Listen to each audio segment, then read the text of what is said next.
Hello and welcome to Heart Lake Vedic Astrology. Today I was going to discuss the new moon or Amavasya that's happening on 27th February 2025.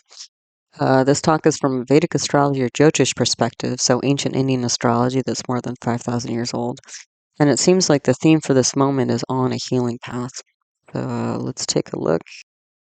Note beforehand, the information presented here is for educational purposes only and should not be considered medical, financial, professional, or life advice of any kind.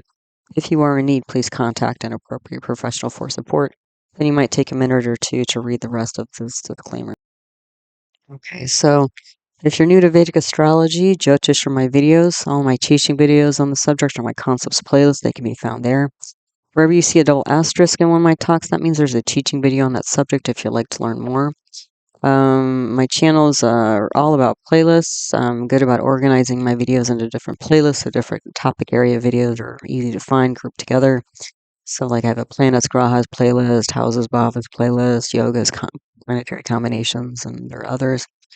Also, if you'd like to learn astrology by looking at famous birth charts, I have a video titled Birth Chart Archive List 2024, which I'll be updating soon. And that video has a list of a lot of the videos, or a lot of the famous charts I've analyzed on the channel, and you can find them and where you can find them. Okay.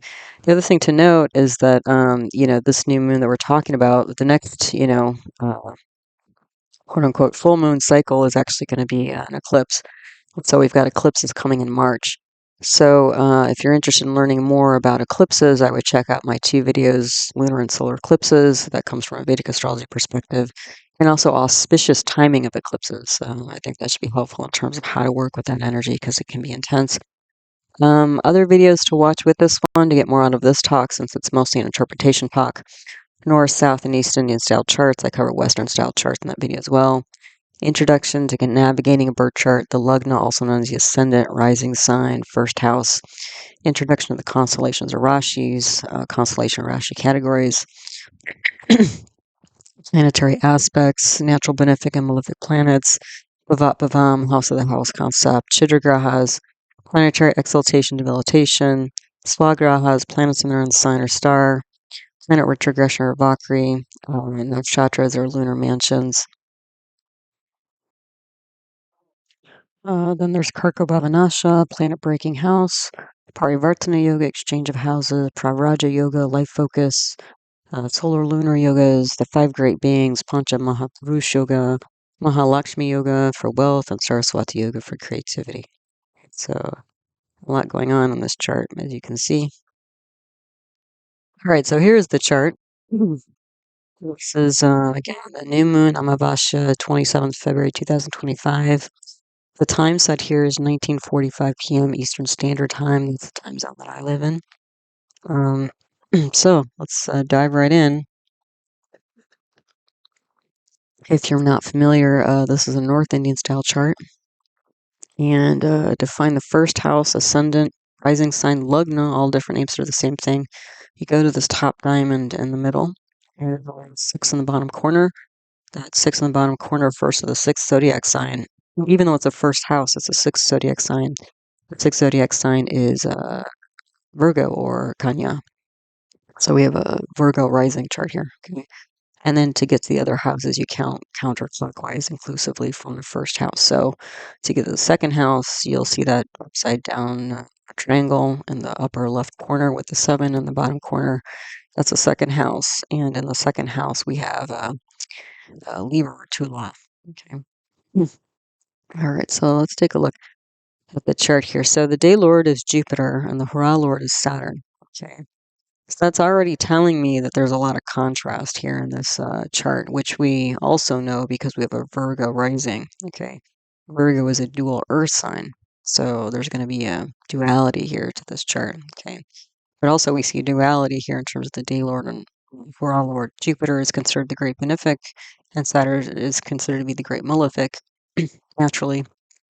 And Jupiter's like, I usually talk about it like being Santa Claus, like, generous and, supportive and, all about children and giving gifts and, a pretty wealthy guy to give all these gifts away.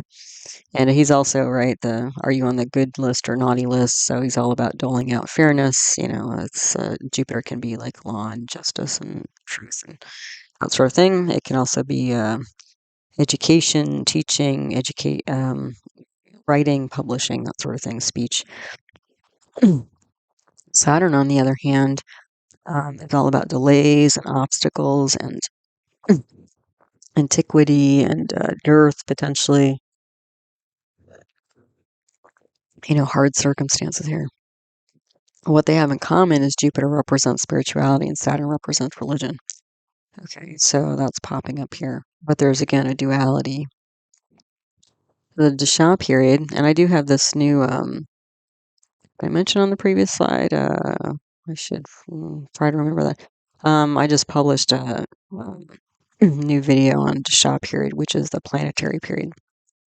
So the planetary period for this chart is Rahu, Venus, Venus, Saturn. And so what we get from that, Rahu is a planet that's about ambition, but it's also about something that's hidden or unexpected. And we see Rahu here in the 7th house of spouse-like partner, independent business, and also path in life. Okay. And then we have Venus, and Venus is also a natural benefic planet. It's all about social grace and finer things of life, traveling, and friendship, and loved ones, and again, spouse-like partner. Okay, and that's in the 7th house as well. And then we have Saturn. So again, Saturn is going to be the sort of, pumping brakes on all of this ambitious, um, kind of socializing or grace that's happening here. Okay? And Saturn is in the 6th house in its own sign of Aquarius. So Saturn is quite strong. Venus is also quite strong because it's an exaltation sign of Pisces. Okay? So just from these planets, we're getting ambition, relationships, because that's especially the 7th house. But then there's this like inner obstacles here.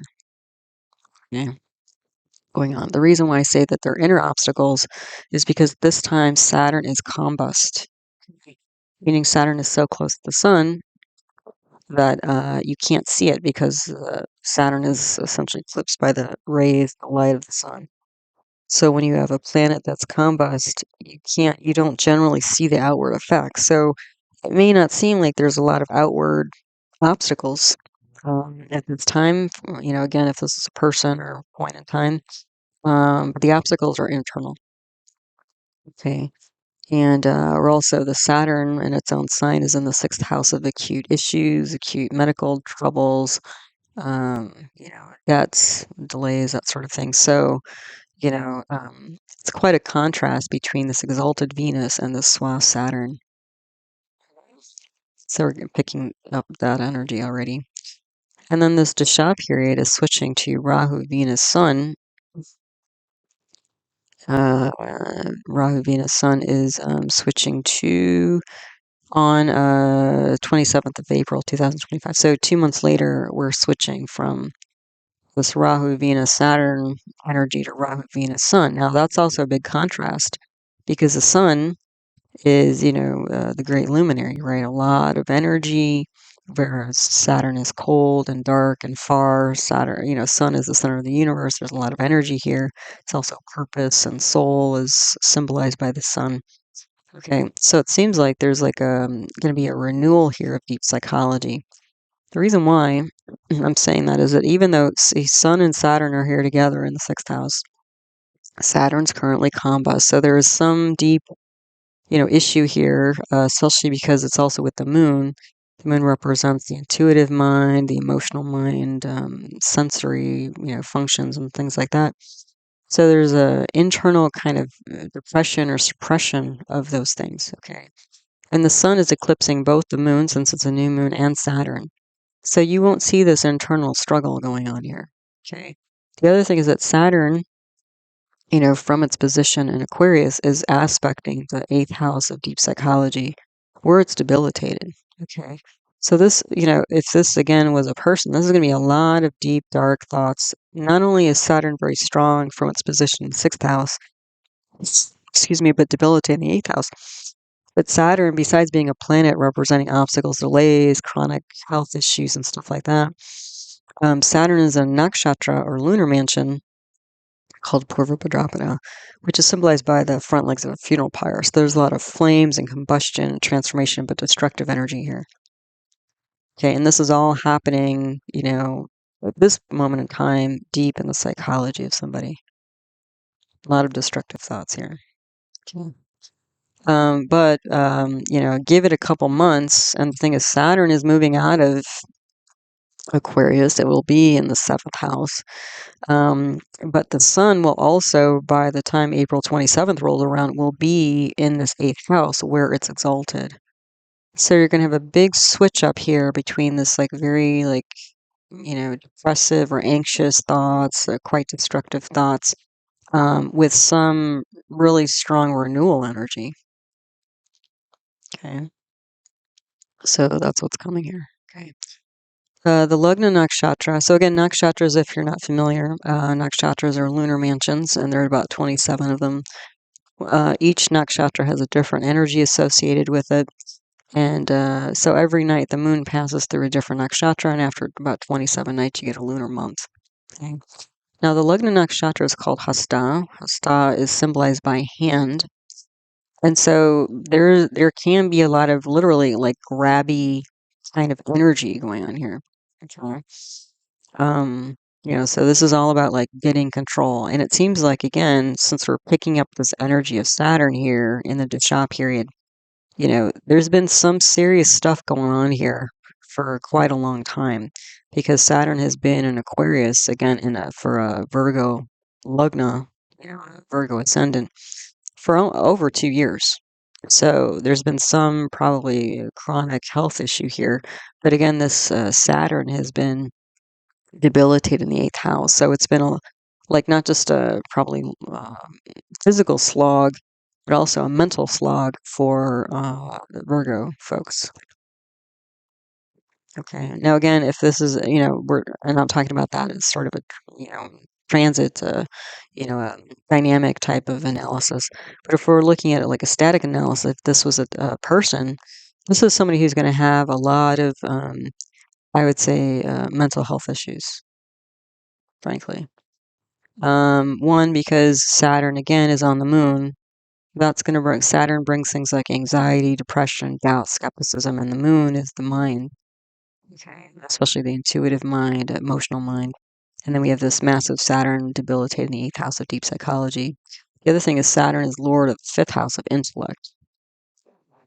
The other thing is that the other mind planet, which is Mercury, is here in the 7th house. But you can see it just a few hours before this moment in time switched from being in this Saturnian soup in the 6th house. So that was not a fun time for Mercury, and Mercury represents the analytical, logical mind.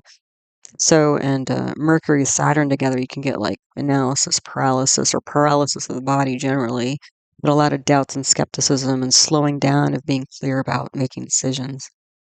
And Mercury is Sunday here, Sunday being meaning the first or last degree of a sign. That makes Mercury unstable. The other thing is Mercury is in a sign of debilitation. But luckily Venus is there. So because Venus is there, that makes Mercury nicca bhanga, which will ameliorate to some degree the debilitationness of Mercury. But the other thing is Mercury is the lugnesha, meaning the ruling planet for the whole chart, because Virgo was ruled by Mercury. Mercury's aspecting into Virgo, so that'll give it some strength, but Mercury itself, you can see, is, not very strong on its own. So anyway, from all of this, and also the 1st house represents general psychology. So because the ruling planet Lugnesha is Sunday and debilitated, although it is Bhanga, and then Saturn, rules the 5th house of intellect, and then Saturn's debilitated, aspecting and debilitated in the 8th house. This is somebody who has a lot of, I would say, mental health issues. Okay, so, what else is going on? And then here's more of that. So the moon, both the moon and the sun, are in a nakshatra called Satabisha. Satabisha is translated as 100 healers. So when we have planets in Satabisha, that can indicate areas of somebody's life that are need healing. Yeah, so especially here being with this Saturn in its own sign of Aquarius. Aquarius is also a fixed air sign, so that means like fixed ideas. So this is going to be a hard, really hard mental space to shift or change or uplift here. Now, again, you may not see this outwardly on somebody because, again, Moon and Saturn at this moment in time are combust. They might come across as being, pretty bright and happy, but deep down there's a lot of internal struggle, I would say. Okay. So this Moon in Satabisha, I would say destructive thoughts and feelings because it's with two malefics. And again, especially this combust Saturn in its own sign. It's a really strong Saturn to have to deal with internally. Okay. Now the context, that are social, calendar context at this time. Maha Shivaratri is happening about this time. Shiva is the deity associated with destruction. And usually what happens during Shivaratri, Maha Shivaratri, is that there's like a fasting and an all-night vigil, and there's like chanting of mantras and things like that, okay? So fasting is involved, also night vigil. That's an unusual, kind of um, situation because most festivals and, observances are done during the day, but this one's during the night. The other thing is Ramadan is happening.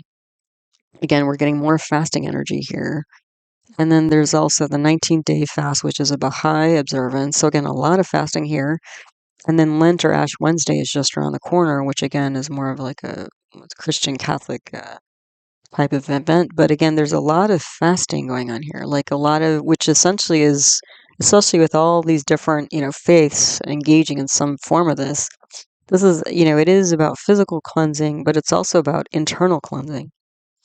And so that's why it seemed like this moment in time, especially because we're switching from, again, the dasha period, Saturn to Sun.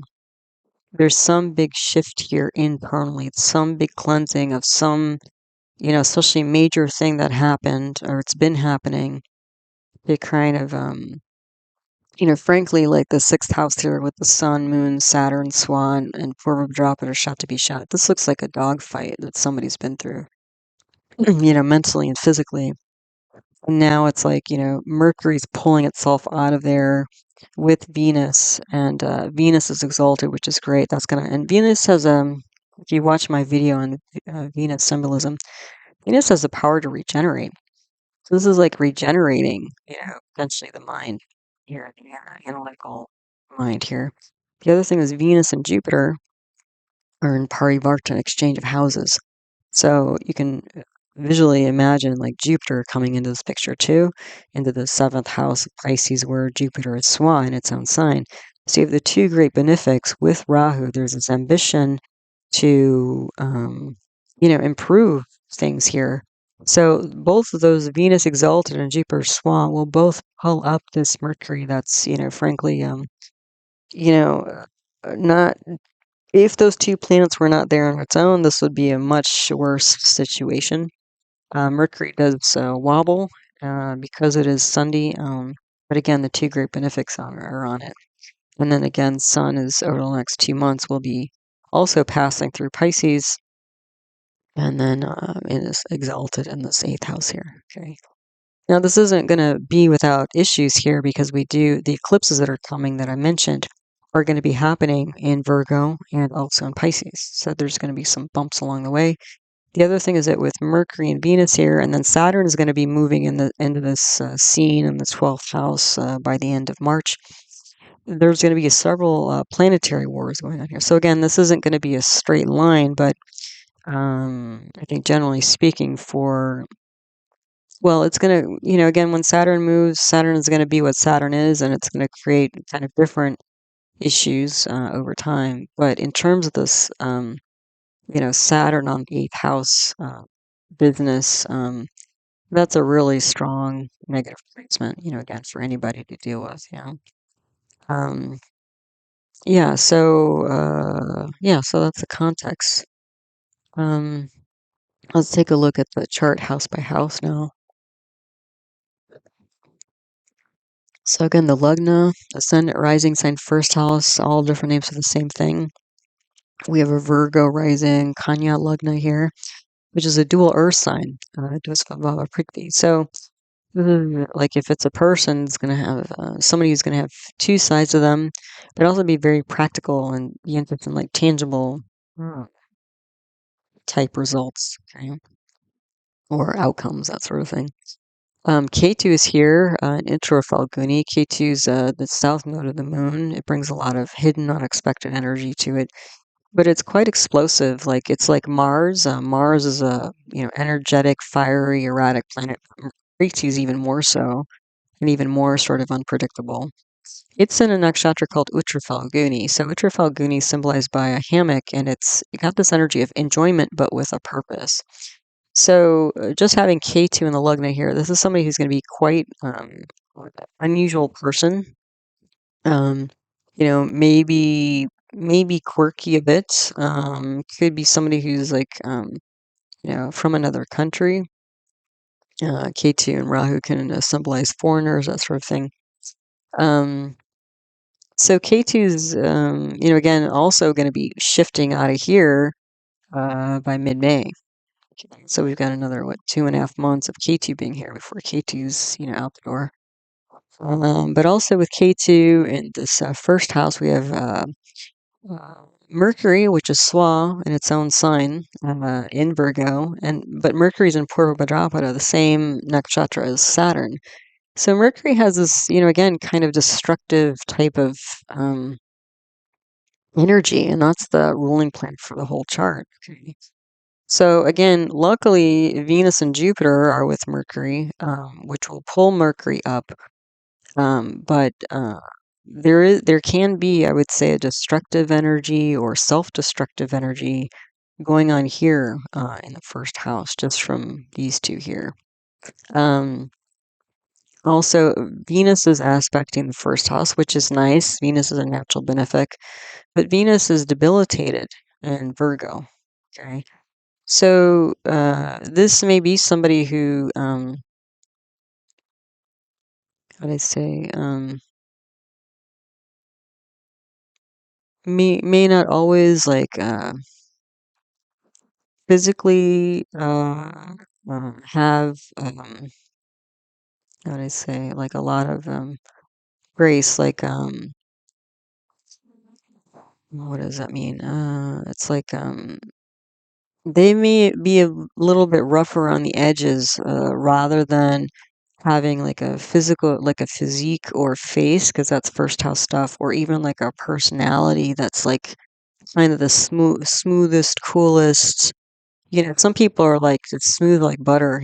Like they're like the hostess with the mostest. And again, there's some um uh, again, Venus is still there, which is nice, but Venus, it's like there's a suppression of Venus energy in this first house here, essentially. Okay. Um, then we're also going to have Jupiter aspecting here into Kanya, Virgo. Um, Jupiter's in a nakshatra called Rohini, which is the most sort of, luscious, attractive, seductive type energy, but we're talking about Jupiter here. So this might be somebody who has like a very nice voice or might be quite spiritual, especially because Jupiter's here in the ninth house of, spirituality and religion. Okay, and you have Venus and Jupiter both here. So this might be that, again, we're already seeing that this, again, if this is a person, they've gone through a lot. If this is a transit chart, they've been through a lot recently. And this, we're not running Jupiter, but we are running Venus. There's going to be some grace, some rejuvenative uh, aspect to what this person chronically through their life is experiencing, or in the last bit of time has been experiencing a rejuvenative type energy. Okay. So let's see. So Venus is debilitated, but Venus is an Uttara Bhadrapada. Uttara Bhadrapada is symbolized by the back leg of the funeral pyre. So there is this kind of destructive transformation energy, but it has this kind of energy of having a little bit more objectivity where you can kind of take a step back and almost like a conscious release, like surrendering, you know, here. So again, it seems like this is a person who's been through a lot, but they have, I mean, I've seen that, like, and I think most of you know I'm a physician as well. I've seen that with some people where, like, they have some sort of medical condition that might be chronic, getting worse. Maybe they're, even, soon to pass on, that sort of thing. And, there's different stages that different people go through. And a lot of people, like, sometimes they'll freak out or panic or get upset or angry or whatever. But then there's this moment sometimes that people go through where they just surrender to the circumstances, like surrender to their, ailments, their disease, or their prognosis, which may not be positive. And there's something really, ethereal and spiritual about, surrendering to that, process, which most people, again, like on an earthly plane, can be quite, disturbing, right? And so that seems like this is what this chart is indicating here, is that there's some grace, despite or during or after, some sort of trauma here. It was kind of interesting. I was walking yesterday, and I came, and I walk in the, in my neighborhood or whatever, and I came across this woman who had on her face, she had a lot of nodules, and I'm guessing they were actually tumors of different kind, and they may, maybe benign or whatever, but it's really unusual to see somebody with that kind of physique, walking in public. I'm sure it's disturbing to other people, disturbing to them. It just doesn't happen very often. And it was kind of funny because I was in the middle of, putting the notes together for this chart, and I said, that woman that I met yesterday could have this, kind of chart, frankly. Especially because you have K2 here. K2 can represent skin, okay, and the first house can represent face, and then especially K2 can represent like unusual skin problems. Mercury also can represent skin problems. So this could be somebody who has, unusual skin problems on the face, which is what she had, right? But the thing is, like, we came across each other, said hello.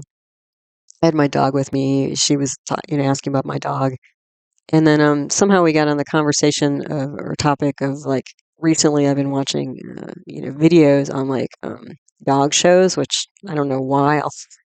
I thought it was weird, like, a week or two ago when I started getting caught up in that loop of watching dog show videos. I'm like, why am I even watching this stuff? And somehow we were talking about that, and I said, yeah, I just saw this video, and there was this really small. Oh, because we were talking about, like, mutts, like, you know, um, multiple breed dogs, like not purebred dogs, because my dog is a mutt. And she's talking about, oh, I prefer mutts, and I said, yeah, that's cool. I usually get mutts myself. Da, da, da. And then I said, yeah, there was this one video where there's this, like, really small dog who was a mutt, and I said they called them all American breeds. She's like, I didn't know that they showed up in dog shows. And I said, I didn't know it either. That's why I was kind of attracted to the video, because I thought, like, it was all purebred dogs. But they have a category now called All American, which is like mutts, mixed breed dogs. And this dog was so fast. Like, it was a little dog, black and white, something, I don't know, like, I think 8 inches tall or 12 inches tall. This dog flew through the agility course. I was like, it was so fast. It beat all the other dogs by like 6 or 7 seconds. I mean, it was like a sub 30. It's just super fast dog. And we were talking about that, and it's, I don't know, like, maybe because of my medical training, like, I was curious about her skin condition. I didn't ask her about it because that didn't seem appropriate, but just to have like some pretty mundane conversation like that, might be hard. I'm guessing might be hard for her to come by because a lot of people would be distracted by her physical appearance. Okay. And so anyway, I mean, she was a very lovely woman. I mean, and she seemed to have, again, like, the difference between her physical appearance, which could be frankly off-putting to other people, but she was just a, very nice, friendly, woman as far as her personality and stuff like that. So, um, yeah, and even like just me meeting her yesterday, I was like, oh, there must be some reason why, she crossed my path yesterday of all days, like right when I'm in the middle of putting this video together. But that's the kind of thing where I'm sure, and I don't know how long she's had that condition, but whether it's even if it's only been a year, I'm sure that hasn't been easy for her. I mean, especially, a lot of people are so superficial and, that kind of thing. Like, I don't know that people would take the time to look past, that or not be, again, stirred by it on some level. So, yeah. So, anyway, that's the kind of energy we've got going on here in this chart. So what else is in the Lugna here? So Venus, I mentioned, Jupiter, Rohini. Oh, Mars is also aspecting here. So there's a lot going on. We had a lot of planetary energies in Virgo here. So if Mars is in Punarvasya. Mars is again fiery planet, erratic planet, rebellious planet. So especially when you get K2 and Mars together, this can indicate somebody who has like scars, injuries, accidents, infections, going on here. Um, yeah, quite a kind of rebellious person. Again, there might be some hard edges here, because again, Venus is debilitated in Virgo, but you still have like this Venus Jupiter energy going on in the first house, and again, Venus and Jupiter are the two great natural benefics. So, and they're also the two counselors. So this could also be somebody who becomes a counselor of some kind, worldly, but maybe even more spiritual, because Jupiter's going to be stronger in Virgo than Venus is, about how to overcome difficulties. Yeah. So, and Sun and Moon and Satabisha. I mean, that's a mind that's about healing, even though it's clearly been disturbed, like either temporarily as a transit or ongoing for somebody for time. Yeah. So let's see, put this all together. Dual tangible results I mentioned. So out of the ordinary enjoyment. So this is somebody who, takes enjoyment probably in unusual activities. But there's like a purpose here. Also advice, somebody who gives advice. There's also, I would say, a cleansing energy here. Because of this K2 and Mars, there's this kind of churning that's going on, with the duality of uh, Virgo here. But there's also this like release of finery. So again, this is I think where there's this like internal cleansing process that's going on with all these different religious holidays involving fasting. This is this Venus debilitated in the first house, where it's like you're rejecting or abstaining from all the goodies and cakes and pastries and sometimes even water. I mean, depending on how people are fasting. Like during Ramadan, technically you're not supposed to drink water even, which is really hard when you're in the middle of summer, long days, hot days, that sort of thing. Although that's also why, at least with Ramadan, well, Shivaratri as well. There's usually like caveats to this. Like if you're young, if you're old, if you're sick, like you shouldn't be fasting, because those are people that need to build themselves up. They don't need to like refrain, from excess eating and that sort of thing. The other thing about all this stuff, all this fasting stuff, even though it's a very physical thing that you're doing, part of the reason for this is to redirect the internal energy to more of the spiritual plane. If you're not always focused on whatever, creating breakfast, lunch, and dinner, or snacks, or whatever, then more of your energy can be redirected to the. Okay, sorry, I pressed a button, so hopefully there's not much of a skip in that audio. But that's the thing when people are fasting. The other reason why that's like kind of helpful for gaining insight. Again, if they don't do it too hard or fast or long, is that it's almost, I don't know if you've ever done it, but it's like it almost like it does just naturally um, direct you more internally. And when somebody comes, slightly discombobulated, because it is stress to the body and also the mind, it kind of opens us up. It takes us out of our comfort zone. And so, otherwise we're just sort of in this automaton, sort of robotic mode. A lot of times we're just sort of going through the motions and we're not really, and doing something like a fast, just switching up our schedules and our habits for a day or a few days or, however long, it takes us out of our normal routines. And so that's part of the point of it as well. I think that's why all these different religions, have some form of it. Okay, so anyway, there's a release of this excess finery with debilitated Venus on the top here. There's some sort of educational process going on here. In terms of Jupiter and Mercury, again, it's probably more of a spiritual type of education, because Jupiter is going to be a lot stronger than Mercury. Although Mercury is, there too. This also could be some kind of news. If we're talking about sort of world events and stuff like that. Because the thing is, this K2 and Mars together is a very explosive energy. So literally at the time that I'm speaking, recording this, Mercury is still in what is it? Aquarius. Okay, so Mercury is not slipped into Pisces yet. When Mercury's in Aquarius, K2 doesn't have any aspects. When Mercury slips into Pisces, then you're going to have K2 not only in the Lugna, but also the fifth house and then the ninth house as well. K2 again is this destructive erotic energy. So that's going to come into the fifth house of counseling and intellect, and also the ninth house of authority and government. So I've mentioned that when we've had like K2 Mars lineups, a lot of explosive events have happened. Like Israel got bombed a few years ago, and then last fall, those cell phones and walkie-talkies blew up in Lebanon, that sort of thing. And the thing is that over the course of March, the next month or so, Saturn is going to slip in here, Moon is going to slip in here, Sun is going to slip in here. So by the end of March, we're going to have 6 planets in Pisces here. And they're all going to be, most of them are going to be aspecting Virgo. So there's going to be a lot of energy on this Virgo Pisces axis. Okay.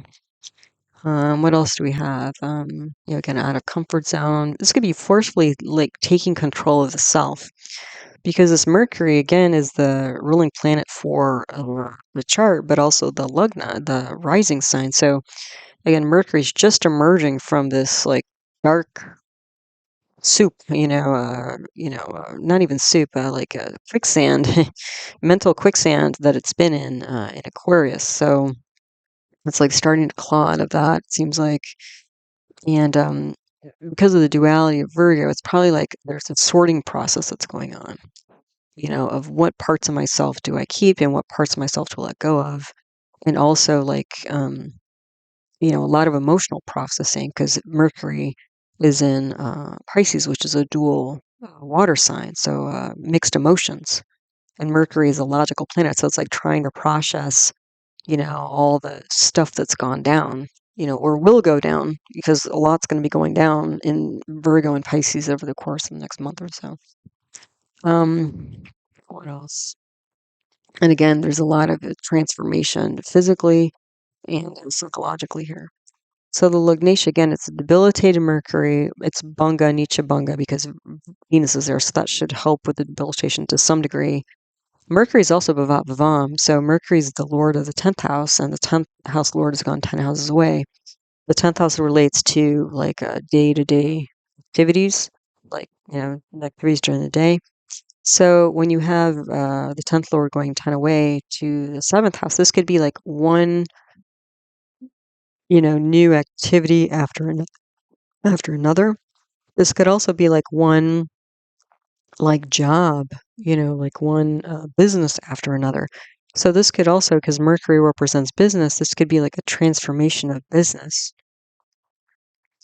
And especially with Venus, Rahu, Mercury, Jupiter there's a lot of energy here, positive energy, frankly, in the 12th house, or not the 12th, the 7th house. Um, so this could be like a lot of new, again, especially because there's a lot of medical energy here. And even Virgo as a place can symbolize something like a medical box or medical cabinet, that sort of thing. Like a storage facility of like food and stuff like so, like a nourishing, nurturing, healing type energy is what Virgo can bring. But like on a very tangible level, like feeding somebody good food or having them fast, depending on what their needs are. And sorting through that, and doing something again. There's an unusual, abrupt process change because of the K2 and Mars and the Virgo. Okay. Yeah. So again, there's like one, daily activity after another that's either being changed or altered or, maybe even destroyed. Because again, Mercury's in this purple of the droplet energy. It's destruction, Saturn plus Mercury is, Sunday, it's unstable. But again, the Venus and Jupiter should, smooth out the edges there.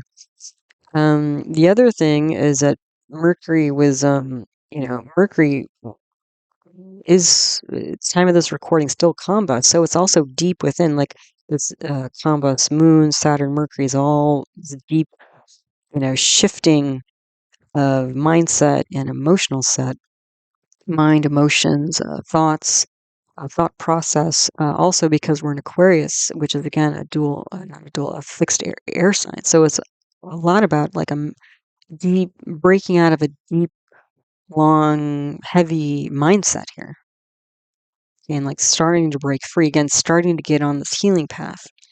And again, that's part of why these different fasts for these different, religious traditions happen. Is just again, sometimes we get so lost in the day-to-day, habitual activity that it's hard to see like new possibilities and get ourselves out of a rut. So, yeah, so Mercury was Kumbha, so it was again deep within. There was some deep transformation, and also destruction that happened as Mercury's going through Aquarius. Now there's going to be this lifting up with Venus and Jupiter in Pisces, even though Mercury's still not, at its best, frankly.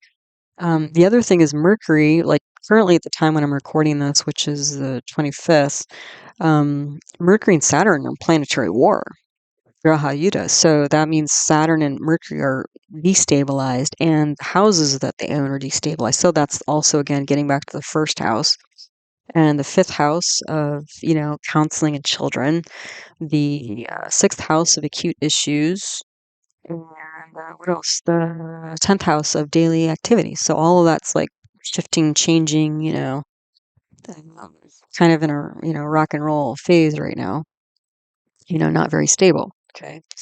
So Mercury, the ruling planet, the lugnatia of the chart, has gone to the 7th house, which is a kamastan of enjoyment. So that's, interesting. So part of this may be, and it's there with this Venus and Rahu, both are in Uttar Bhadrapada. So there's this like objective structure that's going on here. This could be like, releasing extraneous speech, like an ambition to, because part of fasting, it doesn't always have to do like food and water, but it can also be like fasting from like the internet, like detoxing, digital detox, or it can be fasting from mundane conversations, like focusing more on like spiritual texts, spiritual writings, going to spiritual lectures, that sort of thing, hanging out with spiritual community even, and like letting go of like mundane topics and that sort of thing. And even from like a, deep kind of what I've read about like deep Buddhist slash yogic practices and stuff like that. There's a lot of karma, like a lot of our karma is derived from what we talk about, how we talk about it, who we talk to, because we're generating karma through our thoughts, our words, and our deeds, not just our actions, like what we do, but like the way we speak. Are we speaking compassionately? Are we speaking generously? Are we being hypercritical? Are we being violent with our speech? Are we being hateful with our speech? That sort of thing. We're creating karma that way. And the thing is, our thoughts as well, which clearly there was some really deep destructive thoughts going on here. And it's like this, again, time to clean it up, type energy coming from this chart. It's like, our thoughts and our actions, like those are just downstream. They just come from our thoughts. Like sometimes they're, you know, in, reflexive, sometimes they don't go all the way up to the brain, it's just a, reflex or whatever. But, and sometimes we can't always control them depending on what kind of medical issues we have. But insofar as we have choice, okay, how do we clean up like the inner world so that like our outward karma, our outward, experience of the world is better. Yeah. How can we become better? And by us becoming better internally, our outward world, our experience and the experience of others will be better as well. Okay, so let's see. Releasing extraneous speech, aim to transcend the world. That's the other thing is this Venus and Rahu. It's like letting go of all this material, all these material goodies, right? I mean, cakes and the cookies, and at least temporarily, even relationships and stuff like that, like focusing in on the spiritual aspect of ourselves and our conversations and our education, and again, getting us out of our comfort zone, spiritualizing relationships. Yeah, because Venus is there, and Jupiter's coming from the ninth house of religion, spirituality, so bringing that energy to the 12th house, which is going to, and Jupiter is in the nakshatra of Rohini, so that's going to bring the most positive, uplifting energy to the 7th house.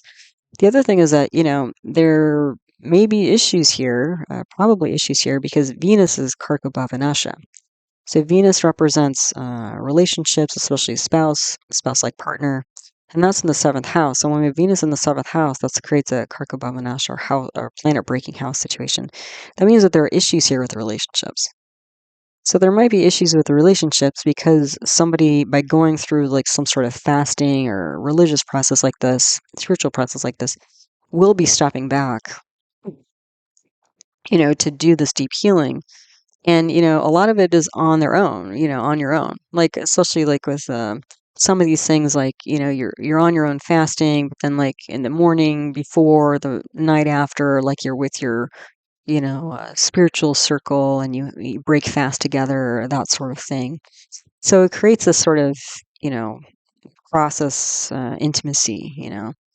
But that also means if somebody's not participating, there's just naturally going to be, at least temporarily, at least, maybe permanently, and sometimes insights can come through doing this sort of fasting process that it's like, these people or these relationships or whatever are not really supporting me in the spiritual direction I want to go.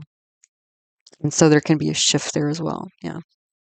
So the other thing is the 7th house, besides representing relationships and spouse-like partner, represents independent business. So there's a lot of, energy here in the 7th house. This could be somebody regenerating, their business, especially a spiritual advice-related business, I would say. Because we have the 2 counselors there and Rahu's there, that's going to make it an unusual kind of counseling business, potentially. The other thing is that and the 7th house is quite strong. The 10th house is not very strong because Mercury rules the 10th house, and Mercury's Sunday and debilitated and that sort of thing. Mars is also there. There's a natural malefic.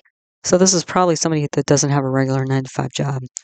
But also because Jupiter is in the 9th house of government and authority, and Venus is there by parivartana. And there's this parivartana between the 7th house and the 9th house. This could be somebody who's like a subcontractor for the government. That's very likely as well. So let's see. So I was going to say the 7th house also represents the path in life. And especially because we have Venus and Jupiter there, this is going to be a very more heart-based, spiritual-based way of moving through life. Not very logical because Mercury is, kind of beat up here, frankly, being Sunday and debilitated. So it's not going to be the most logical path forward in life, but very heart-based and spiritual-based. Okay. So this is also, and I also wrote here, like, following a life path with heart and spirit, letting go of the logical map. So whatever map you might have had, it's like, out the window based on this, again, as a transit chart. A lot of different actions, different endeavors, different relationships, because you have, again, all these planets related, involved in the seventh house. And then we have a bunch of yoga. So parivartana I've been talking about, exchange between Venus and Jupiter. We have a pravraja yoga, this Venus, Rahu, Mercury in the seventh house. So again, there's going to be a focus on seventh house issues here. So again, relationships, spouse-like partner, path in life. And again, because Mercury's pulling out of this swamp that's in the sixth house, it's like, okay, we need to do things, make a different decision here, do things in a new way. We also have a pancha Mahapurush yoga. That's Venus exalted in the seventh house. That's a Malavya yoga. That's going to bring power there. We also have a Kesari, maybe Gaja Kesari yoga. It's a little bit, because you have Moon, Jupiter, and a Kendra, 1, 4, 7, 10 houses from the Moon. That's a Kesari yoga. When you start adding benefics in, like Venus is with Jupiter through parivartana, that might be a Gaja Kesari yoga, but you have these two malefics on the Moon, and Moon is weak. So I think it's more of I would say it's more of a Kesari yoga. It's only going to really give much when Jupiter is running as a dasha period, planetary period, because Moon is so compromised being, new, and then with two malefics there. So Moon isn't going to give much when somebody runs those periods. We do have a Veshi solar yoga and a Sunafa lunar yoga because we have two true planets, second house from the sun and the moon. That'll be supportive to the sun and the moon in a positive way. We also, I would say, have a Mahalakshmi yoga here because the ninth lord is strong. That's Venus exalted. And, the Lugna is fairly strong because Mercury is aspecting there. But you can also think of, besides the ninth lord being strong, is Venus strong? And Venus is the ninth lord. So I would say that there's a Mahalakshmi yoga here. So that would mean that there's potentially quite a bit of money involved here. Like if somebody was starting, or updating or starting a new business here, independent business, it's like money might be coming in quite a bit, actually. Then the chidra grahas. Chidra grahas are planets of vulnerability. It's going to be like a Achilles heel for somebody or a sticking point for somebody. So we have Moon and Venus, Sun and Saturn here. Moon and Venus are the two emotional planets, but also the two aesthetic planets. So again, maybe if somebody physically has some, scars or illness or something that's, deflecting or detracting from their physical beauty, that might be a sensitive point. Like that woman I ran across yesterday. Sun and Saturn. So this is going to be authority. Sun can be government authority, but also Saturn is like bureaucracy. Sun is also purpose, soul, and Saturn is these deep internal changes, or how do I say, like with the Saturn combust in its own sign. This is like these deep inner restrictions, this deep inner withholding of really blooming into like the best possible self. Um, yeah, there's some sensitivity here for sure. So what did I put? Difficult emotions, purpose, also internal change. Yeah. Um, and then we've got some wealth information here. So the yogi, which is a wealth giving planet, is Ketu, which is right at the top. The Avi yogi is Rahu, and the duplicate yogi, Avi yogi, is a planet that's can be one that doesn't give wealth, and then the duplicate yogi is giving wealth. So Ketu and Mars at the top here. This is somebody, again, who's probably fairly well off, especially with this Mahalakshmi yoga going on. In this chart, there's also a Sadhisati, so that's Moon and Saturn in the same sign. That indicates like an end of a major support system. So, and again, if this was a person, they grew up in sati sati, so they probably had a very difficult childhood. And again, all of this together, like with Mercury just again pulling out of the sixth house, which is pretty detrimental looking. It's like I said, it's like somebody just got out of a dog fight and is now trying to heal. And then I mentioned a skin disease could very well be a part of this, some sort of skin disease. Then the other houses. So the second house lord is this exalted Venus. So again, there can be some restraint here, objectivity with family, eating, speaking, clothing, assets. That's all the second house energy symbolism. The third house lord is a Digbala Mars. So Mars has directional strength being in the 10th house. That's going to be a stronger Mars. And the third house is aspected by Saturn and Venus and Jupiter. So again, third house also relates to like courage. So with this really strong Saturn, I mean, Saturn is like the antithesis of courage. There can be this like um, Venus and Jupiter, like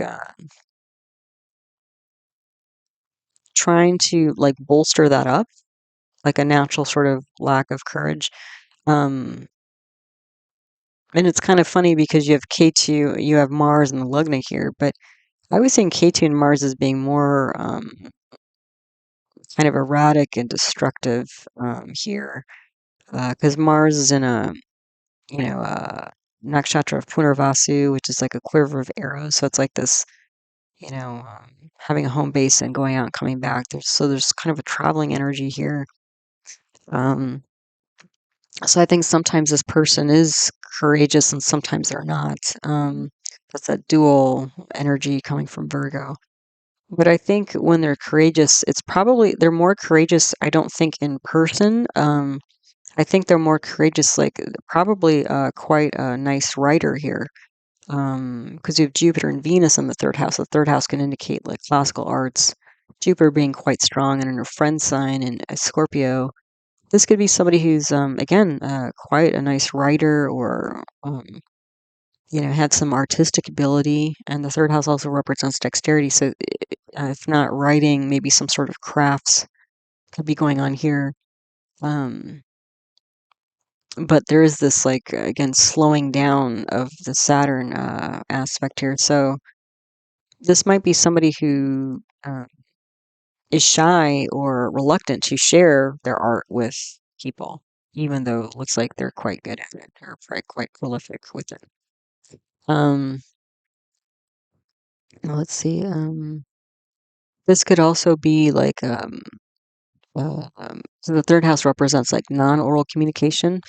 This could be like these old-fashioned ideas of how to uplift and purify. So this third house could be like a again not just second house is more fasting, but the third house is more like writing or reading spiritual texts, singing songs, singing kirtan, like not just the voice part of it, but even like the musical part of it. Like maybe they're in a kirtan group, a group that sings, religious mantras or something, but they're not maybe they're like the instrumentalist. That could be like somebody who's playing the drums or the guitar, or sitar, or something like that. Yeah. Um, I would say third house also represents neighbors and siblings. So this could be somebody who's gracious outwardly, but in has an inner turmoil that's happening.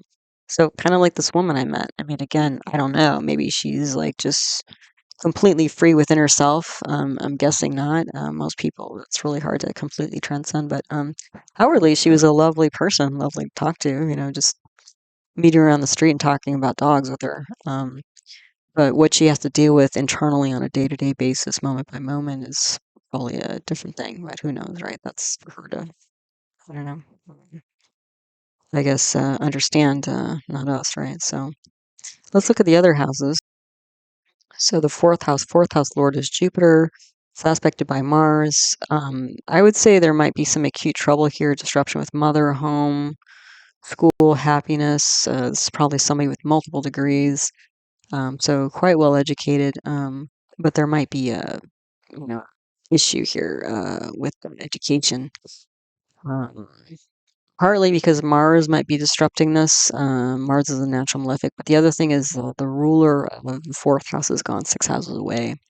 So even though it's this Jupiter and Rohini, there could be issues here.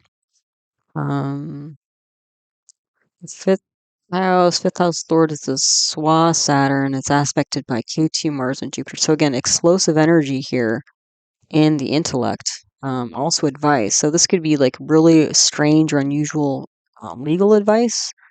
The fifth house, because that's a fifth house stuff. The fifth house also represents children, so this could be like fairly rebellious children or rebellious time with children. Um, this could also be like having problems getting pregnant, even with K2 and Mars here, because those are two disruptive planets. So what did I write here? Difficulty with children, legal counsel. This could be like a very avant-garde leader, like somebody who just, because they've got K2 in the top here, and K2 is going to be in the fifth house of like, advice, and K2 is going to be in the ninth house of government and authority. This did kind of remind me of the current situation in the United States because the government has just changed and they're doing a lot of like strange, unusual stuff like mass firings in different departments and then what I've been reading is like they're firing people, and then like a day or two later, they're saying, "Oh no, please come back. We don't have it." So it's very chaotic. Like people don't know. Like a lot of people in the government don't know if they have a job or if they're going to get their job back or what's going on. And some people were given like a opportunity, quote unquote, to retire early, and they were accepted, but then unaccepted, and go back and forth. So it's just kind of a mess. So that's this K2, you know, um, energy in again the fifth house, and that's all a bunch of legal stuff too. Because some of these firings or some of these things that are going on in the government, like the courts are pushing back and saying, no, you can't do that. Um, yeah. So anyway. That's all going on. What did I say here? Avant-garde leader. Yeah, this is somebody who's going to be a very unusual, thinks in a very unusual way. I mean, fairly destructively, I would say. At least Jupiter with Rohini's there. So, um, but Mars and Jupiter together can be legal. And then K2, though, is like throwing a monkey wrench into all of this. So, avant-garde leader, ameliorate acute issues with authority, or at least some attempt to. The sixth house lord is a Swa Saturn, Sun is their new moon, and Satabisha. Again, this could be pain, paralysis. This could be eliminating employees as well, because Saturn represents employees, and the sixth house can represent employees, and Saturn's Kumbha. So it's like boom, and Saturn represents bureaucracy. So it's all this like this sort of, at least in their mind, the current U.S. leaders are cleansing the government of all this extra fluff, of employees, from their perspective, right?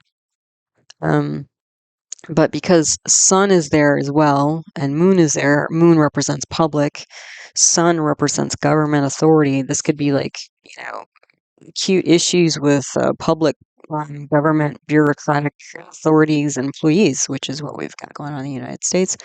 Also, as I mentioned, this mental emotional issues because Mercury just escaped the sixth house swamp. Moon is there, Moon is new, Saturn's strong, Saturn's very destructive, a lot of deep, you know, uh, stress, mental emotional stress going on here. Seventh house, I've been talking about. Seventh house Lord is Jupiter. It aspects its own through parivartana. The Sunday debilitated Mercury and Purva exalted Venus, Rahu, or both in Uchtra trying to redirect these negative thoughts, these wobbly decisions, finding a better road forward, becoming objective, uplifting thoughts, like trying to escape darkness of the sixth house, I'd say. Both a worldly, a mundane and spiritual counseling involved here. A partner who's involved in creative art or writing, because you're going to have Venus, Mercury, Jupiter here. So fairly creative, emotional partner. Kind gestures, because this Venus and Jupiter are not only in the third house from the lugna, but they're going to be in the third house from the partner as well.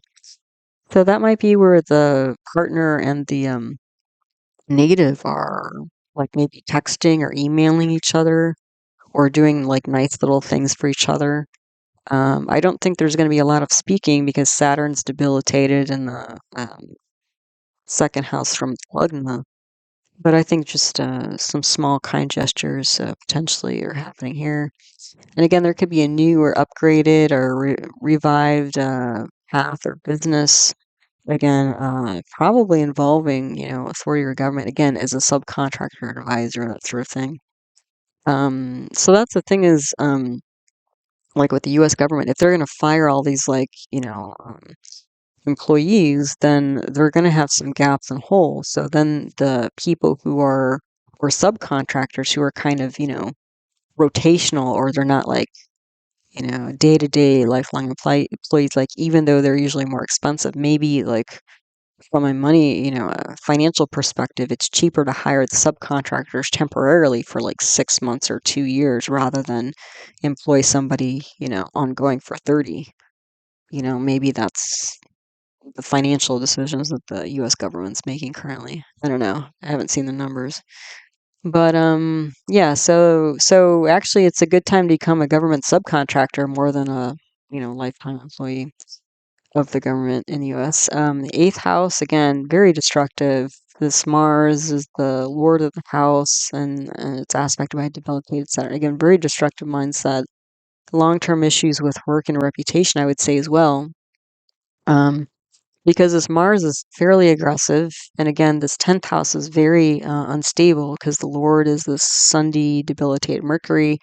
Mars is there. Mars, an aggressive, can be violent planet in Punarvasu, which is again symbolized by a weapon, an arrow. It's a very sharp pointed, unstable day-to-day activities. And the 10th house represents work and reputation. So, yeah, there could be this Mars is going to bring eighth house issues, all this destructive energy to the 10th house. Um, then let's see, the ninth house lord is Venus aspecting its own through parivartana. We got Jupiter and Ketu there. So I would say, like, again, shakeups with father and boss, that's ninth house stuff, even guru potentially. I would even say alternative spiritual community. Ninth house represents satsang, which is a spiritual community. So this might be a change or shift there. And actually, potentially a lot of traveling as well.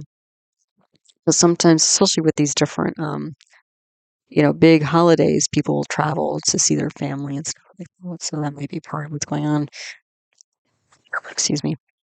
Then the 10th house, I mentioned 10th house lord is this really unstable Mercury. Mars is there in Punarvasti, fighting, rebelliousness at work, confusion, dual daily actions, leaving home.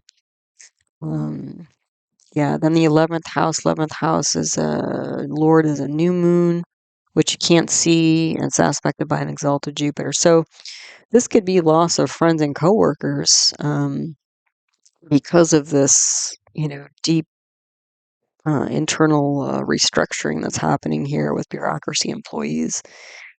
So yeah, this could also be like spiritualizing social circle. Like maybe maybe you have new friends or old friends or something that, maybe, going through some sort of cleansing, fasting process will bring you closer together. That's a possibility. 12th house lord is sun, an aspect its own. That's kind of nice because that'll help protect from losses. The 12th house represents losses and expenditures. But then there's also an aspect of this moon and Saturn. So again, there's a lot of losses here through high-ranking positions, uh, old thought paradigms, insomnia, this could represent insomnia, but there is some protection here. But you can see there's a lot of churn deep, in the sixth, acutely in the sixth house, but also, deeply. There's going to be like major repercussions from whatever this. Again, I keep calling it a dogfight. That's what keeps coming to mind. Is going on here. You can see how much it's like kind of spinning out into different parts of the chart. Yeah. So yeah, so that's the chart. Let's look at the amshas, the subdivisional charts, and see what's going on there. Okay, so here we have the sub-zodiacs, also known as the amshas or subdivisional charts. These are used to help with timing, like when things might show up in somebody's life or how different planetary periods. And again, that dasha period, intro to dasha periods, planetary periods video I just put out like last week or something. So if you're new to that, that might be interesting for you. Um, sorry. So these, though, again, these subcharts are mostly used for timing. You can get additional info out of them, but you always want to bring whatever energy or information you get from the subcharts and integrate it back into the main chart. Okay. So just as a reminder, the Jasha period at this current moment of the new moon is Rahu, Venus, Venus, Saturn. That's shifting to Rahu, Venus, Sun in a couple months, 27th of April, 2025. So on this slide, we have relationships. The top is Navamsha D9 for spouse and partnerships. The second one's Drakana D3 for siblings. And in the top chart of the currents of the Dasha period planets, which again are going to be more, you can think of as more active or influential. Those are the ones that I've circled. And so Venus is not well placed, and that's the Bhukti sub period here. So that's not super great, not going to be highly desirable, but at least Rahu is well placed, which is the main planetary period or Mahadasha. But there's a mutual aspect with Saturn. So again, it's like this slowing down, like kind of like Venus and Uttara Bhadrapada, where there's this destructive energy, but there's some objectivity here. And Saturn again is delays and obstacles. So this could be delays and obstacles with Venus-like things. So again, socializing, luxuries, relationships, socializing in a mundane way. Yeah. And that's again all that fasting energy, potentially. But it's also that, I mentioned a few times, like the US government, like trying to, trim the fat, so to speak, with the US government. Whether they're doing it in the best way, that may be another issue. But a lot of people, like, they're going so hard and fast about it, and very confusing, chaotically way about it, that it's starting to affect the economy actually. So we'll see how that goes down the line. But anyway, there's a suppression here of Venusian things, as in a different way, but similarly as there was on the main chart. And this could also be like recovering thought, speech, family. Because again, Saturn here is just the, Shukshma, the sub period here. So the Saturn is going to be, influencing the Sun, Moon, Mercury, Venus. So that's feelings and emotions and leadership here. There's going to be an overwhelm. But then once you switch to Rahu, Venus, Sun, Sun is, in the, what is it, the 11th house here. That can be where, again, there's this revitalization energy, because we're going from a cold, dark, distant, Saturnian obstacles, delays planet to energizing and vitality. So there's going to be a pretty big shift here. There is also a parivartana between Rahu and Sun. So that means that there's actually more Sun energy in this chart. And especially with like in the 5th house there's going to be like a unusual kind of leadership. Like if this represents a spouse, it looks like the spouse is a very strong leader, because you have Mars in its own sign in the Lugna, and then you have Sun through Parivartana in its own sign in the 5th house of counseling. So it looks like the partner is actually pretty good at like advising people, through leadership situations, but there is going to be unusual advice. This could also represent trouble with children, or mind, authority, that sort of thing. And it's going to be an unusual authority because Sun is on the Rahu Ketu axis. But this could also represent with the Saturn, like employees and bureaucracy and mental emotional issues, because again, we've got the moon on the Rahu Ketu axis as well, which can represent mental health issues, and Saturn on Mercury and Venus and Moon. So there's a lot of, turmoil, I would say, mentally, emotionally here, but also leadership. Then the Drakena D3 siblings, Rahu and Sun are not well placed. Mercury and Jupiter and parivartana. That's going to bring a lot of like education and writing, which we saw, right? We had the Jupiter, Venus, Saturn in the third house of siblings. So sibling of the neighbors is going to have difficulty with communications and authority. That's because of the Sun being in the sixth house and Mercury and Jupiter with K2 in the ninth house here. Also, Saturn is aspecting bhava nasha Venus here. So it looks like siblings also may have some difficulty with relationships. But I would say that there's a strength at work. Saturn is exalted in the 10th house, but this might also, result in difficulties with a career, boss, and health because of the placement of Sun here in the 6th house. So it doesn't seem like, again, like outwardly, kind of like in the main chart, outwardly the siblings look like they're doing well, but internally there's some difficulties going on. Okay, next slide. Let's see. So on this slide, we have more relationships. So at the top, we have Satamsha D7 for children, and then Dwadashamsha D12 for parents and grandparents. So Venus is not well placed in this D7 chart, and looks like there's going to be some unusual communication and difficulties with parents, and kind of an argumentative situation with children. Why is that? Well, we have Saturn on the Sun and the Moon. That's going to be difficulties with parents. Also, Mars and Sun, the two fiery planets, aspect in Lugna, could be a pretty fiery mind. And then Mercury and Jupiter, the two communication planets, even though they're Swa, they're on the Rahu Ketu axis. So there's me, and then, Venus is in the eighth house here. So again, it seems like there's some arguments going on here and unusual communication with kids. Which is not too surprising because you were seeing that argumentative nature through Rahu Ketu in the 5th house of children in the main chart. Then let's see the Dwadashamsa D12 for parents, grandparents. Saturn and Sun are not well placed. Sun is Swa at least. Saturn's with a Swa Dispositor, so that's going to bring them up a little bit. But Saturn is aspecting Venus again, and we'll see that a lot, like as we go through. So again, there's the suppression of Venusian energy.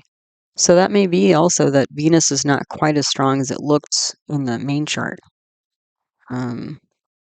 Venus is debilitated here, but it is Bunga because Mercury is aspecting here. So again, there can be problems with government and authority, father. But it looks like, especially with this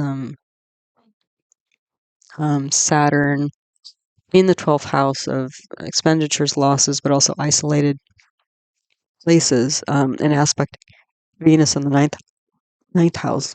Sorry, I think I just got hiccups. Hold on a second.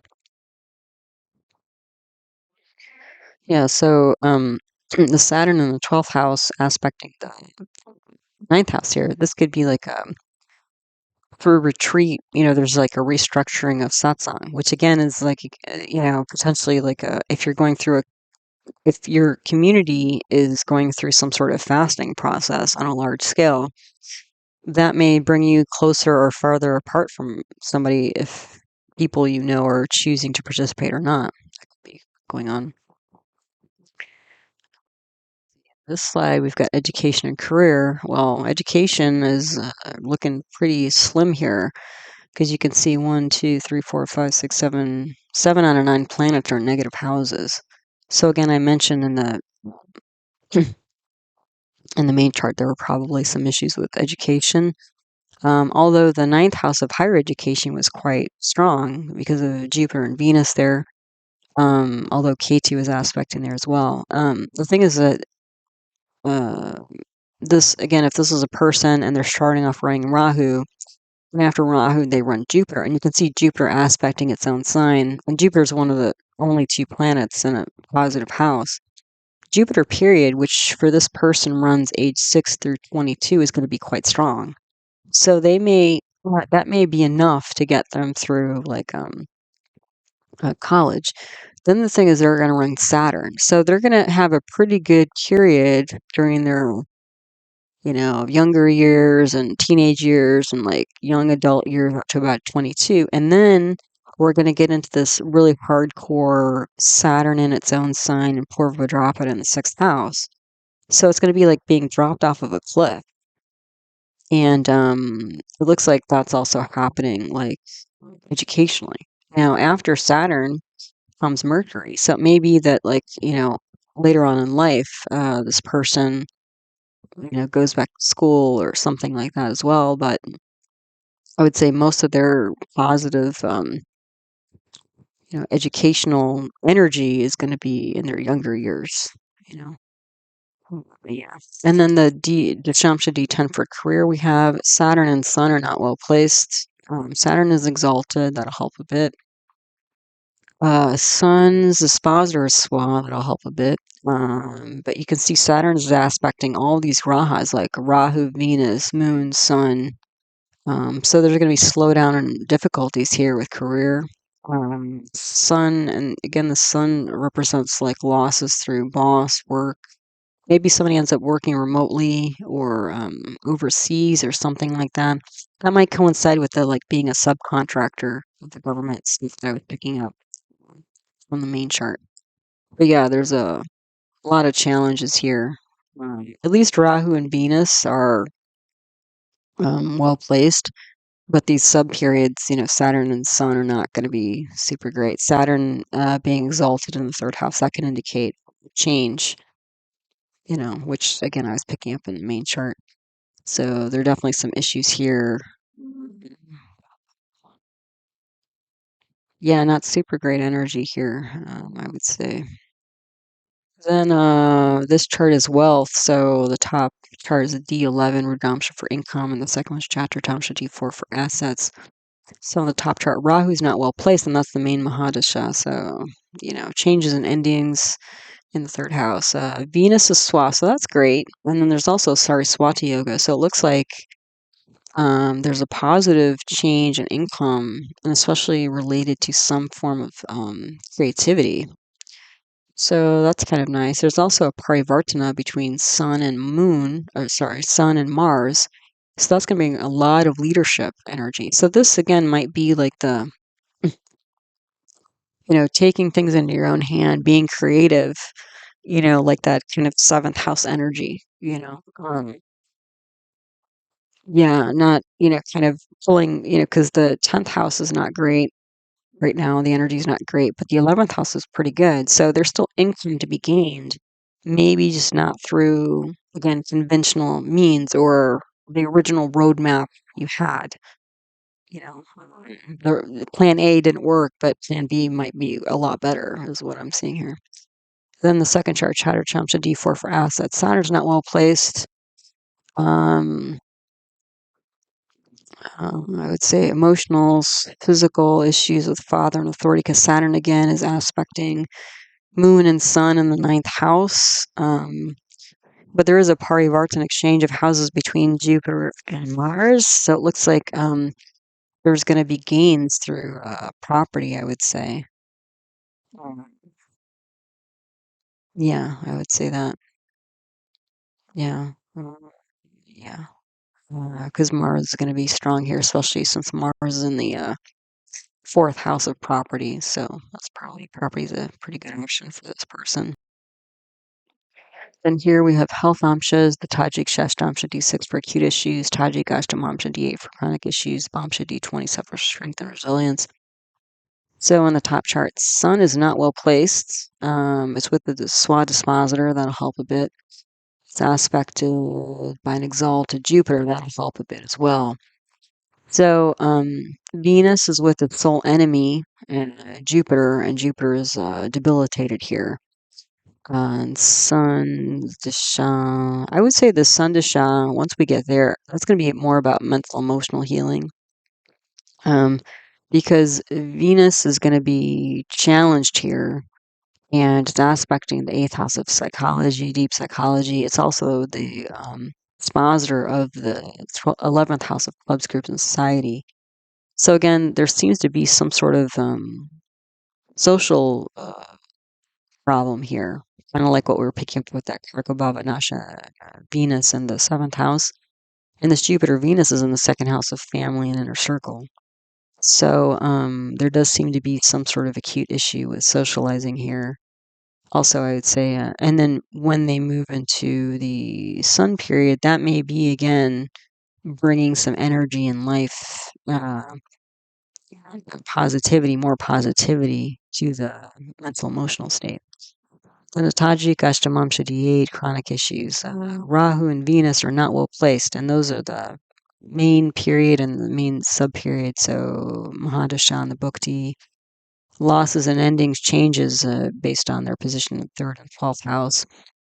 Saturn is aspecting Rahu, Ketu, Sun, Moon, Jupiter. That's a lot of Saturnian energy. That's a lot of, especially right now during the Saturn Shikshma sub period, a lot of depression here. And Saturn is aspecting the 7th house where it's debilitated, so causing even more problem for Sun, Moon, Jupiter, which is mother, father, children. Yeah. So pretty tough Saturn period. When you from the chart, you just know like when this person runs Saturn, like as a main period or sub period, it's going to be very, very difficult for them. And that may be why there's also this dual energy in Virgo, because it's like when they're running Jupiter, like they're going to be like this very, gracious, kind, generous person. But then when they run Saturn, it's like, the exact opposite.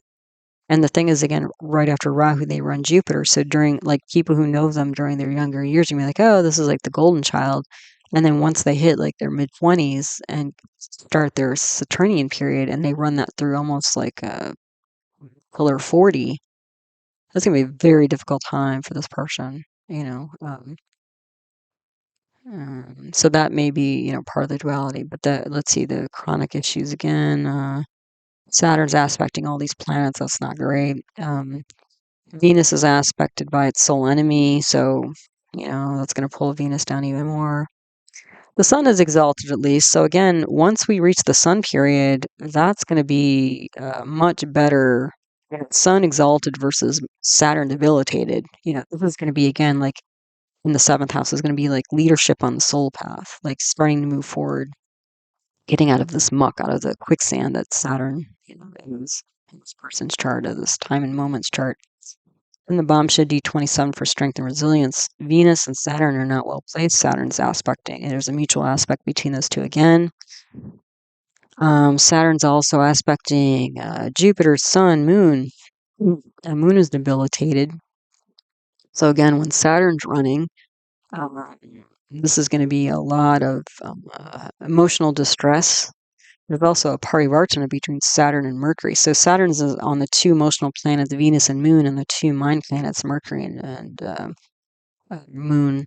So, and again, Saturn in the 6th house aspect in 8th, that's a lot of deep, heavy energy on mind and emotions during the Saturn subperiod. And then Sun, at least with Sun, Sun's in a friend sign, and bring some, I think, strength and healing, resilience once that you change subperiods, and it's there with Jupiter, Moon. Jupiter is also in a friend sign, so it's going to be better, again. But you can see that there's a lot of challenge here with the nervous system and emotional system for somebody. Let's see, long-term health. Also, I'd say long-term health and relationship issues. Because Saturn is again on the mental, emotional planets. Also, like again, like there's some in the Kendras in the four houses in the middle. There's Rahu, Ketu, Mercury, and then with the parivartana Saturn as well. This is somebody who basically like one of their, I would say, survival techniques or survival skills is basically just to isolate and step back um, from things and people and stuff like that. Maybe to self, monitor themselves. But this is like a, kind of unusual separatist type energy. This could also be like the things like the fasting and, from speech, and mundane speech and food and water and stuff like that. That may help this person, get clear when they're not feeling clear. But you can see that there's a lot of stress going on for this person. At least Rahu, Rahu's in a positive house. That's a good thing. But these other planets, so like this person's really feeling it. Like I said, like, going through a dogfight or just coming out of a dogfight type situation, especially because they're running Saturn. And they will be running Saturn for a couple months. So that's what we're seeing here. Then this last slide is spirituality and formal worship. So the top chart is Panchamsha D5 for innate spirituality and the Vimshamsha D20 for formal worship. So you can see in the D5, only one planet is in a positive house, and it's Saturn, and it's exalted. And there's a parivartana between Venus and Saturn. So it's a very strong fifth house, and Saturn representing antiquity. And Venus representing the mundane counselor. Like this is like, I think this is somebody like, since this is an innate spirituality, I don't think they do very well on their own. I think they very much lean towards like a more formal, organized religion. That's based on what I'm seeing here. The Balarishta yoga. That's 8 out of 9 planets in negative houses. That's not looking too good. Yeah, for this innate spirituality, Sun is Swa, so that's nice. Um, that'll bring some energy to and change, when the sun period sub period happens. Rahu is aspected by its expositor. That'll make Rahu a little bit stronger. Saturn, Venus, and Parivartana. So that'll make this a little bit stronger, even though it looks like pretty, like right on, like wow, all these planets in negative houses. There is some strength to these planets, even though they're in negative houses. So that'll bring it up a little bit. The other thing is Saturn owns the eighth and the ninth houses. So again, strong traditional mindset, leaning towards formal institutions. So traditional advice and changes, I would say, coming up with the sun period. And the Vimshamsha D20 for formal worship, you can see Rahu, Saturn, Sun not well placed. Again, another Bala Rishta Yoga. 1, 2, 3, 4. So 6 out of 9 planets in negative houses. Sun is debilitated here. There's a parivartana between Moon and Venus, so that'll make the emotional part, stronger here. But what is it? It's Jupiter with Mars and Saturn in the ninth house. This is going to be like a religion as traditional law, spiritual law. So there's still issues here. Um, like they're not running Mars, but when they run Mars, that's going to be a stronger period for them for formal worship. Um, let's see. But it does seem like being part of some sort of organized religion is helpful, like mentally and emotionally for this person. Is what I'm seeing, especially emotionally. So even though you have Saturn, on Venus again, like again, that keeps happening. But I think it gives them some structure because again, on their own, they may be so dual, they may be so erratic with that K2 and Mars that even having a little bit of structure here may be helpful. And again, the Mars period will be strong. Moon and Venus will be strong. So, yeah, but it's not, even this does seem erratic as well, but better off than the innate spirituality. So I did count how many times Venus influences, how many times Saturn influences Venus. So either Saturn is on aspecting Venus or Venus is in the turning house. So 7 out of 14 charts, so there's a lot of slowdown here of, again, all the things Venus represents, right? Finer things of life, socializing. So kind of to fit the, social calendar besides this particular chart. All right, so there you go. So as always, thanks for stopping by, listening to one of my talks. Um, Thanks so much for all your support of my work in the channel and all the different ways that you do that. So subscribing, liking videos, posting comments, sending in donations, all of it's very much appreciated. So thank you for all of that. Again, all of my teaching videos on the subject of my concepts playlist, they can be found there. For more famous birth charts, you can look at my birth charts archive list 2024 video, which I'll be updating pretty soon. I do offer individual birth chart readings. If that's interesting to you, you can email heartlightastro@yahoo.com for more info. I do those live on Zoom, on Skype, as recorded video, and then I offer gift certificates along those lines. I do have another YouTube channel on natural medicine where I talk about other Vedic arts such as Ayurveda, traditional Indian medicine, and yoga, as well as other paradigms of medicine like homeopathy and naturopathic medicine. And the name of that channel is Nature Source Care.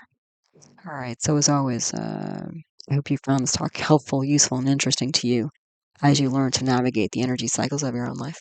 All right. So until the next one, take good care. Namaste.